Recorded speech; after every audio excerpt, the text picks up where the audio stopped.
Morning to all મિત્રો, આજના લેક્ચરમાં આપણે vehicle maintenance and garage practice સબ્જેક્ટમાં ચેપ્ટર નંબર 1 મેન્ટેનન્સ બેઝિક અંતર્ગત સેફટી વિશે ચર્ચા કરી રહ્યા છીએ. સેફટીની અંદર આપણે લાસ્ટ લેક્ચરની અંદર અમુક જે બેઝિક કોન્સેપ્ટ જે સેફટીને લગતો હતો તે જોઈ ગયા હતા. નેક્સ્ટ હવે આગળ વધીએ. Hazard due to faulty work habit or condition, એટલે કે કોઈ પણ એવી ફોલ્ટી વર્ક હેબિટ, ખામીયુક્ત આપણી જે કામ કરવાની આદત જે છે તે અને તેવી પરિસ્થિતિઓને પરિણામે જે કોઈ પણ જોખમ જે છે, સંભવિત જોખમ, તો તેના વિશે હવે આજના લેક્ચરમાં પહેલા જોઈશું.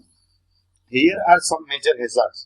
અહીં આપણે અમુક એવા જે મુખ્યત્વે હેઝાર્ડ જે ખામીયુક્ત જોખમ જે છે અથવા તો મોટા જે રિસ્ક છે તેના વિશે જોઈશું. There are due to the faulty work habit of the employee or unsafe working condition. આ પ્રકારની જે ખામી છે તે મુખ્યત્વે જે કોઈ પણ કર્મચારીઓ છે તેની બેડ હેબિટ, કામ કરવાની જે ફોલ્ટી કન્ડિશન જે છે તે, અને જો કોઈ પણ જગ્યાએ વર્કિંગ કન્ડિશન યોગ્ય રીતે ના હોય તો તેના પરિણામે પણ એક્સિડન્ટ અથવા તો હેઝાર્ડ જે છે તે થવાની સંભાવના રહેલી હોય છે. તેની અંદર પહેલા નંબરમાં આવે છે smoking while handling the dangerous materials such as gasoline or solvent. This can cause the fire or explosion. Gasoline અથવા તો સોલ્વન્ટ જેવા ખતરનાક જે ડેન્જરસ મટીરીયલ જે છે તેનું હેન્ડલિંગ કરતી વખતે જો સ્મોકિંગ કરવામાં આવતું હોય તો આવા કિસ્સામાં આગ અથવા તો વિસ્ફોટ થવાની સંભાવનાઓ રહેલી હોય છે. એટલે આ પ્રકારની જે બેડ હેબિટ જે છે તે વર્કિંગ હેબિટ ઉપર આધાર રાખે છે. કોઈ પણ એમ્પ્લોયી જો આ વખતે કોઈ પણ ગેસોલિન પ્રોડક્ટ જે છે જેની અંદર આપણે જોવા જઈએ તો પેટ્રોલ, ડીઝલ છે, ગ્રીસ છે, અથવા તો કોઈ પણ એવા ગેસીસ, તો તેનું ટ્રાન્સપોર્ટેશન અથવા તો તેનું મટીરિયલ હેન્ડલિંગ કરતા હોય અને જો એ વખતે કોઈ સિગરેટ કે સ્મોકિંગ કરતા હોય કોઈ પણ પ્રકારનું, તો તેને કારણે તે જગ્યા ઉપર આગ અથવા તો વિસ્ફોટ થવાની સંભાવનાઓ રહેલી હોય છે. એટલા માટે આપણે ઘણી વખત પેટ્રોલ પંપની ઉપર પણ જોતા હોઈએ છીએ કે તે પેટ્રોલ પંપની આજુબાજુનો જે અમુક એન્ટ્રન્સ અને એક્ઝિટ સુધીના ગાળામાં સ્મોકિંગ જે છે તે નો સ્મોકિંગ માટેના બોર્ડ પણ લગાડવામાં આવેલા હોય છે. Careless or incorrect handling of gasoline, alcohol, solvent or other flammable fluid can be cause fire hazard. Always empty the fuel tank while repairing the fuel tank of or fuel gauge. Gasoline, alcohol, solvent અથવા તો બીજા કોઈ પણ પ્રકારના જે flammable fluid જે છે તો તેની અંદર તેનું હેન્ડલિંગ જો બરાબર રીતે કરવામાં આવતું ના હોય તો તેને પરિણામે પણ ફાયર હેઝાર્ડ એટલે કે આગ જનિત જોખમ જે છે તે થતું હોય છે. આ ઉપરાંત તેના પ્રત્યે જો કોઈ પણ પ્રકારની બેદરકારી રાખવામાં આવતી હોય, કેરલેસ રહેતા હોઈએ તો તેની અંદર પણ ફાયર હેઝાર્ડ થવાની સંભાવના રહેતી હોય છે. અને આથી જ્યારે કોઈ પણ ફ્યુઅલ ટેન્કની અંદર રિપેરિંગનું કામ કરવામાં આવી રહ્યું હોય છે તો આવા કિસ્સામાં તેને હંમેશા ખાલી કરી અને રિપેરિંગ કરવાની અથવા તો તેને મેન્ટેનન્સ જે કરવાનું હોય તો તે મેન્ટેનન્સ કરવાની પદ્ધતિ જે છે તે અપનાવવી જોઈએ. અથવા તો ફ્યુઅલ ગેજની આપણે જ્યારે રિપેરિંગ કરી રહ્યા હોય તો તેને તે વખતે પણ આપણે ફ્યુઅલ ટેન્ક જે છે તે એમ્પ્ટી કરી દેવાની, ખાલી કરી અને પછી તેને આપણે યોગ્ય રીતે રિપેરિંગ કામ જે હોય તે પૂરું કરી શકીએ છીએ. There may be other flammable liquid in the shop. While pumping the liquid from the larger container to smaller one, always remember to electrically ground the large container. Connect a bond wire from the large container to the small, which prevent the static electricity causing the dangerous spark. શોપની અંદર બાકીના કોઈ પણ પ્રકારના જે flammable liquid જે છે તે હોઈ શકે છે. જ્યારે કોઈ પણ મોટા પાત્રમાંથી, મોટા કન્ટેનરમાંથી લિક્વિડને નાના કન્ટેનર અથવા તો નાના પાત્રની અંદર પંપ કરતી વખતે વ્યક્તિ જે કોઈ છે તો તે હંમેશા જે મોટું પાત્ર જે છે, મોટું કન્ટેનર જે છે તેને ગ્રાઉન્ડ ઉપર રાખવાનું ધ્યાને લેવું જોઈએ. આ ઉપરાંત જે મોટું કન્ટેનર જે છે તો તેને બોન્ડ વાયરની સાથે નાનાની સાથે તેને કનેક્ટ કરવામાં આવે છે કે જે રિસ્ક કન્ડિશનની અંદર ડેન્જરસ સ્પાર્ક જે છે તે પેદા કરતી વખતે સ્ટેટિક ઇલેક્ટ્રિસિટીને પણ અટકાવી શકે. નેક્સ્ટ સ્લાઇડ ની અંદર જે એક ફિગર અહીં દર્શાવવામાં આવેલી છે કે જે આપણે generally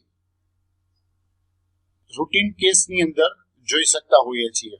do not smoke or have open flames near the combustible liquid like gasoline or diesel. એટલે કે જ્યારે આપણે પેટ્રોલ પંપ ઉપર પેટ્રોલ અથવા તો ડીઝલ અથવા તો ગેસને ફિલ કરાવી રહ્યા હોઈએ છીએ તો એ વખતે ત્યાં સ્મોકિંગ કરવું જોઈએ નહીં. આ ઉપરાંત ત્યાં કોઈ પણ પ્રકારના આગજનિત ઘટનાઓ ના ઘટે તે માટે પણ સેફટી રાખવામાં આવે છે. ત્યાર પછી બીજી બાજુની અંદર જે ફિગર જે છે તેની અંદર દેખાડવામાં આવ્યું છે કે science show the explosion possibility. એટલે કે એવી જગ્યા હોય કે જ્યાં કોઈ પણ પ્રકારના વિસ્ફોટક સામગ્રીઓ સ્ટોર કરવામાં આવેલી હોય તો એવી જગ્યા આ રીતે આપણને સાઇન જે છે તે ઇન્ડિકેશન માટે દર્શાવવામાં આવતી હોય છે. Blocking exist. Keep areas around the exit door and passageway clean and obstruction free. If any explosion or fire occur, blocked exit could mean serious injury or death. એટલે કે બ્લોકિંગ બહારની તરફ નીકળવાના રસ્તા જે છે તે બ્લોક કરવામાં આવેલા હોય. એટલે કે જે બહારની તરફ જે દરવાજા હોય અથવા તો જે પેસેજવે હોય તો તેની આજુબાજુનો એરિયા જે છે તે પૂરેપૂરો સ્વચ્છ રાખવો જોઈએ અને તેની અંદર કોઈ પણ પ્રકારના અવરોધ ઓબ્સ્ટકલ જે છે તે ના હોવા જોઈએ. આથી જો કોઈ પણ કારણોસર વિસ્ફોટ થાય અથવા તો આગ લાગે તો તેના કારણે બહાર નીકળવાની અંદર ત્યાંથી જે એરિયાની અંદર આગ લાગી હોય કે વિસ્ફોટ થયો હોય તો ત્યાંથી બહાર નીકળવા માટે પૂરતા પ્રમાણમાં જગ્યા મળી રહે અને સેફલી બહાર વ્યક્તિ કે કોઈ પણ વર્કર કે એમ્પ્લોય જે છે તે નીકળી શકે કે જેથી જે એક્સપ્લોઝન કે આગને કારણે જે કોઈ પણ પ્રકારની ઇન્જરી અથવા તો ડેથ થવાની સંભાવના હોય તો તેને ટાળી શકાય. Spill oil or antifreeze not clean up can cause the serious injury if someone slip and fall in the workshop. એટલે કે જો કોઈ પણ જગ્યાએ ઓઇલ જે છે તે ઢોળાયેલું હોય અથવા તો એન્ટીફ્રીઝ જે છે તે ઢોળાયેલું હોય તો તે જગ્યાને સાફ કરવામાં ન આવે તો આ કારણોસર કોઈ પણ વ્યક્તિ જે છે તે સ્લીપ થઈ જાય છે અથવા તો લપસી જાય છે અને તેને કારણે વર્કશોપની અંદર તે પડે તો તેના પરિણામે તેને ગંભીર ઇજાઓ થવાની સંભાવના પણ રહેલી હોય છે. Lack of shaft exhaust system or failing to connect the system to the tailpipe of vehicle with a running engine. This is the hazardous to everyone in the shop as exhaust emission contain the harmful gases such as carbon monoxide and other poisonous material. શોપની અંદર exhaust system જે છે તેનો અભાવ હોય અથવા તો એવી system જે છે કે જ્યારે એન્જિનને ચાલુ કરતી વખતે વાહનની સાથે ટેલ પાઇપ જોડવામાં ફેલ થયું હોય તો આ કારણોસર જે શોપની અંદર દરેક જે વ્યક્તિ છે તેના માટે રિસ્ક બને છે કારણ કે એક્ઝોસ્ટના એમિશનમાંથી કાર્બન મોનોક્સાઇડ અને બાકી અમુક પ્રકારના પોઈઝનસ મટીરિયલ અમુક જે ઝેરી તત્વો જે છે તો તે બહાર નીકળતા હોય છે અને આ પ્રકારના ઝેરી તત્વો જે છે તે ડાયરેક્ટ ત્યાં જે કામ કરી રહ્યા હોય તો તે વ્યક્તિના શ્વાસોશ્વાસની ગતિને ક્રિયામાં પણ અવરોધ પેદા કરે છે. તો આવા જગ્યા ઉપર યોગ્ય પ્રમાણમાં એક્ઝોસ્ટ સિસ્ટમ જે છે તે એમ્પ્લોય કરવામાં આવવી જોઈએ અથવા તો એક્ઝોસ્ટ સિસ્ટમ જે છે તે હોવી જોઈએ કે જેથી આવા બિનજરૂરી અને ઝેરી વાયુઓ જે છે તે બહાર સરળતાથી નીકળી શકે. Allowing dangling hair, tire, sleeves or jewelry to fall into the engine fan, drive belt or other moving parts. Serious injury may occur. Serious injury may occur. ઘણી વખત વાળની લટ સ્લીવ, ટાઈ અથવા તો બીજા કોઈ પણ પ્રકારની જ્વેલરી કે જે એન્જિનના ફેન, બેલ્ટ ડ્રાઈવ અથવા કોઈ પણ પ્રકારના મૂવિંગ પાર્ટ હોય તો તેની અંદર પકડમાં આવતા હોય તો આવા કિસ્સામાં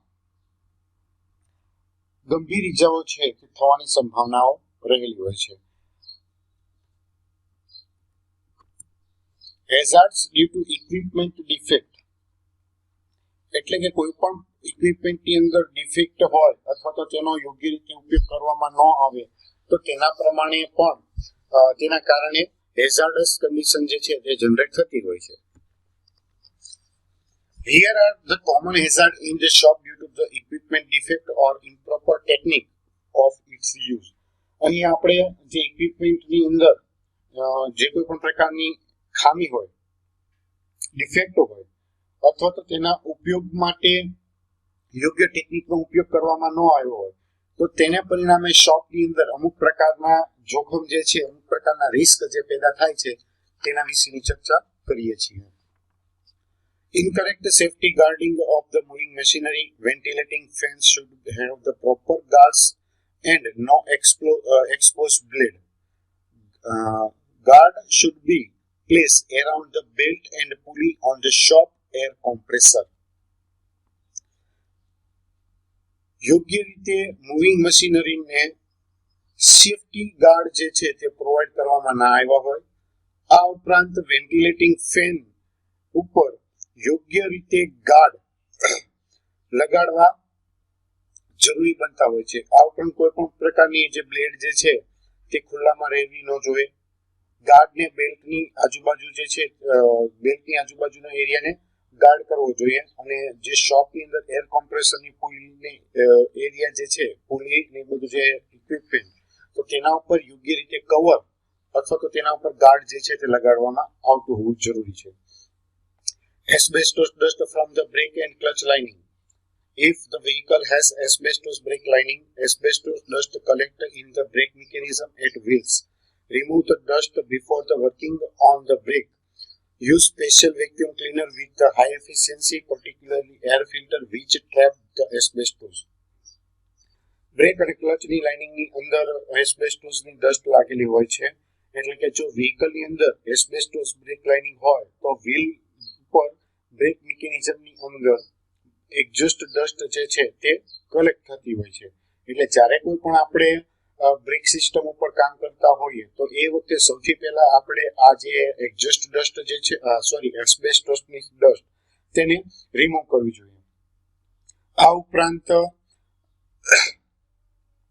હાઈ એફિશિયન્સીની જે પર્ટિક્યુલેટેડ એર ફિલ્ટર જે છે તો તેમાં સ્પેશિયલ પ્રકારના વેક્યુમ ક્લીનર નો ઉપયોગ કરી અને આ પ્રકારની એસ્બેસ્ટોસની ટ્રેપ કરવી, એસ્બેસ્ટોસની જે ડસ્ટ જે છે તો તેને ટ્રેપ કરવી જોઈએ. Dust and prevent it to float in the air. જે ડસ્ટ જે છે તેને હવામાં ફ્લોટિંગ થતા અટકાવવું જોઈએ. નેક્સ્ટ ફિગરની અંદર આપણને કોમ્પ્રેસરને કઈ રીતે કવર કરવાનું જરૂરી બનતું હોય છે તો તેના માટેની ફિગર દર્શાવવામાં આવેલી છે. Belt and pulley on the shop equipment must be protected with the guard. એટલે કે બેલ્ટ અને પુલી ડ્રાઈવ જે છે તો તેને ગાર્ડની મદદથી કવર કરવી જરૂરી બનતી હોય છે. By cleaning the dust particle with the compressed air, flying debris hazard. એટલે કે જ્યારે કોઈ પણ આપણે ડસ્ટ પાર્ટિકલ ને કોમ્પ્રેસરની મદદથી સાફ કરી રહ્યા હોય તો તે વખતે અમુક પ્રકારના જે કણો હોય તો તે હવાની અંદર ફરતા હોય છે. So the prevent serious injury or death stay back. તો આવી રીતે તેને અમુક કિસ્સાની અંદર કોઈ પણ પ્રકારની સિરિયસ ઇન્જરી કે ડેથને ટાળી શકાતી હોય છે. Misuse of compressed air, shop air or blow guns.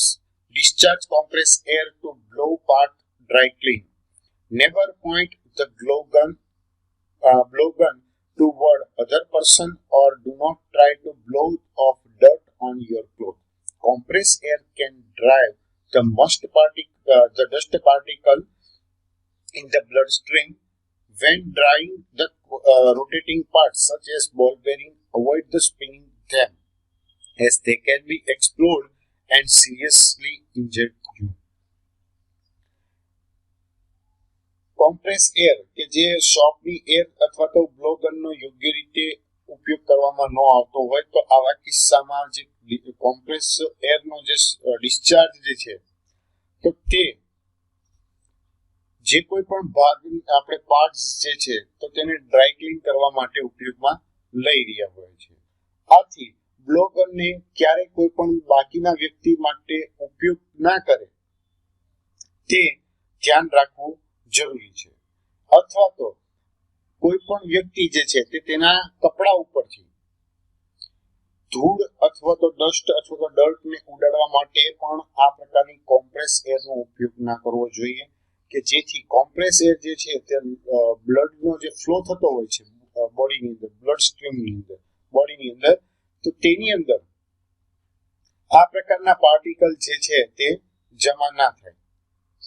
નહીતર તેના કારણે અમુક પ્રકારના જે પ્રોબ્લેમ જે છે તે થતા હોય છે. આ ઉપરાંત જ્યારે કોઈ પણ રોટેટિંગ પાર્ટના માટે ડ્રાઇંગ કરી રહ્યા હોય તો એ વખતે તેને ફેરવવાનું પણ ટાળવું જોઈએ. એટલે કે જ્યારે આપણે બોલ બેરિંગ કે એવા કોઈ પણ પાર્ટ્સ જે રોટેટિંગ પાર્ટ્સ જે છે તો તેને જ્યારે આપણે કોમ્પ્રેસરની મદદથી ક્લીન કરી રહ્યા હોય તો એ વખતે તેને આપણે ફેરવવા માટેનું ટાળવું જોઈએ કે જેથી શક્ય હોય ત્યાં સુધી કોઈ પણ પ્રકારની ઇન્જરી પણ ટાળી શકીએ અને તેનાથી લગતા જે કોઈ પણ નુકસાન પણ હોય તો તે પણ આપણે બચાવી શકીએ. Flexible electrical code with the worm or Fred insulation handling this type of code may cause the fire, shock or electrocution.